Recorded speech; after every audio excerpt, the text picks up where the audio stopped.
மக்களே, இன்று நாம் திருக்குறள் 176 பார்க்கிறோம். இந்த குறள் திருக்குறள் பொருட்பால் பகுதியில் உள்ள வெஃகாமை அதிகாரத்தை சார்ந்தது. அருள் வெஃகி ஆற்றின் கண் நின்றான், பொருள் வெஃகி பொல்லாத சூழக் கெடும்.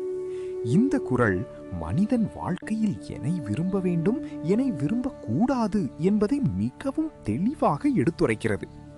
அருள் வெஃகுதல் என்றால் நல்லதை, கருணையை விரும்புதல். பொருள் வெஃகுதல் என்றால் பிறருடைய பொருளை ஆசைப்படுதல்.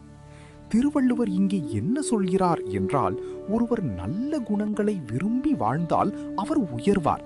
ஆனால் அதே மனிதன் பிறருடைய பொருளை ஆசைப்படத் தொடங்கினால் அது அவனை தவறான வழியில் இழுத்துச் செல்லும். அவன் தவறான திட்டங்களை யோசிக்க தொடங்குவான். நீங்கள் யோசித்து பாருங்கள், நல்ல மனதுடன் வாழ்ந்த ஒருவர் பிறருடையதை ஆசைப்பட ஆரம்பித்தால் என்ன ஆகும்? அவன் வாழ்க்கை மெதுவாக மாறும்.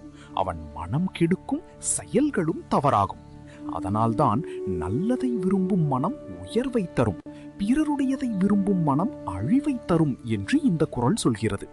இதன் மூலம் திருவள்ளுவர் நமக்கு சொல்லும் முக்கியமான செய்தி என்னவென்றால், நாம் விரும்பும் விஷயங்கள் நம்முடைய வாழ்க்கையை தீர்மானிக்கின்றன.